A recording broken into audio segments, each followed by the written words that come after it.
केंद्रीय वित्त मंत्री निर्मला सीतारमण ने आज वर्ष 2025-26 का बजट लोकसभा में पेश किया।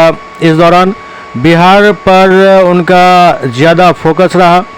बिहार के लिए कई घोषणाएं इस बजट में की गई है, लेकिन इस सब के बीच विपक्ष जो है वो इस बजट को सिरे से नकार रहा है, छलावा बता रहा है। वहीं दूसरी तरफ एनडीए गठबंधन के घटक जनता दल यूनाइटेड के जिला प्रवक्ता नवनीत सिंह ने इस बजट को ऐतिहासिक बजट बताया। उन्होंने कहा जो ये बजट ऐतिहासिक है और बिहार के लिए ये काफ़ी सुकून देने वाला बजट है। भावना बजट, विकास का कोई बात नहीं। पश्चिमी कोसी नहर, मिथिलांचल में पहले से पश्चिमी कोसी नहर है। जहाँ तक बात है हमारे श्रमिक वर्ग के संबंध में जो कहा, जो हम टैक्स फ्री कर रहे हैं, यह दिल्ली के चुनाव जीतने के लिए यह एक मध्यम वर्ग को खुश किया गया है। लेकिन इसमें भी जो बात आई है टैक्स, ठीक है 40,000 80,000 तक बचत होगा एम्प्लॉय का, 12 लाख, लेकिन मिनिमम जो है 4 लाख तक फ्री रखा गया है। उसका तो स्लैब तो है ही, लेकिन हम इन्वेस्ट करेंगे तब ना हम एडजस्ट करेंगे उसको। लेकिन इसलिए यह आम जनता का विरोधी है। इसमें निजी क्षेत्र को बढ़ावा दिया जा रहा है, पब्लिक सेक्टर को बढ़ावा दिया जा रहा है, लेकिन यहाँ पर निजी क्षेत्र को, लेकिन पब्लिक सेक्टर में जो हमारे इंडस्ट्रीज हैं, हमारे सब कुछ संस्थान हैं, उसको रिलीफ देने की कोई बात नहीं की गई है।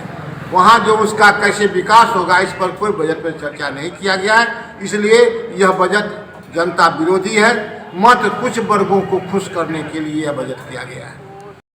यह केंद्रीय बजट जो आज पेश किया गया है, यह बजट में जो इनकम टैक्स में जो नए स्लैब की केंद्रीय वित्त मंत्री के द्वारा जो घोषणा की गई है, इसमें 3 लाख को बढ़ाकर 4 लाख किया गया है और 12 लाख रुपए तक वालों को कहा जा रहा है कि हम आयकर में छूट देंगे। हम आपके माध्यम से बताना चाहते हैं कि देश के मध्यम वर्गीय परिवार के लोगों की क्या आमदनी महीने की 1 लाख रुपए है, जो वो 12 लाख रुपए साल का कमाएंगे और उन्हें इनकम टैक्स में छूट दिया जाएगा। तो ये बजट जो है, अगर इस बजट को का अगर ओवरऑल आप स्टडी कीजिएगा तो ये बड़े कॉरपोरेट घरानों के लिए ये बजट बनाया गया है। इसमें छात्रों के लिए, युवाओं के लिए शिक्षा पर जो है सो कुछ नहीं है। स्वास्थ्य के नाम पर जो है सो इस बजट में बिल्कुल कुछ नहीं दिख रहा है। और तो और इस बजट से जो देश के स्कीम वर्कर जो आशा कर रहे थे कि उनको जो न्यूनतम मजदूरी या उनको जो जीने लायक जो संसाधन को उपयोग करने के लिए जो उनको पैसे मिलेंगे, उनकी जो कैपेसिटी बढ़ेगी, परचेजिंग कैपेसिटी, तो उन तमाम चीज़ों को नज़रअंदाज किया गया है। और ये कुछ मतलब बड़े तबकों के लोगों को खुश करने के लिए ये बजट, केंद्रीय बजट वित्त मंत्री के द्वारा प्रस्तुत किया गया है। आया और ख़ास करके बिहार के लिए बहुत ही सुपर बजट रहा इस बार का। और माननीय मोदी जी, नीतीश कुमार जी के नेतृत्व में जो हम लोग का सरकार है, एनडीए की सरकार, ये बहुत ही सुपर बजट, जिसके लिए बिहार में खास करके मिथिलांचल को मखाना का एक बोर्ड बनाया गया। बोर्ड के लिए अलग से उसका एक ये दिया गया है। उसके बाद ये मखाना ही नहीं, हर वर्गों के लिए एक सुपर बजट बन के आया है ये बिहार का बजट। और बिहार में खास करके बिहार के पूरे भारत के युवा वर्ग के लिए, जो छात्रों के लिए खास करके इस बजट में 4 से बढ़ा के 7.5 लाख कर दिया गया। उसके बाद बिहार में खास करके मिथिलांचल को जो मिला उसका तो वर्णन ही करना कुछ कम है।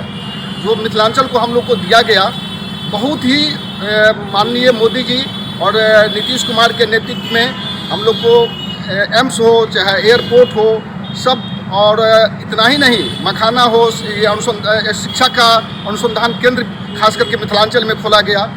और इससे जो हम लोग के यहाँ खुशहाली बढ़ेगी, रोजगार बढ़ेगा और ख़ास करके शिक्षा के जगत में जो हम लोग का यहाँ आगे बढ़ेगा, मतलब हर वर्ग का लोग उसमें धन्यवाद के पात्र हैं माननीय मोदी जी और नीतीश कुमार।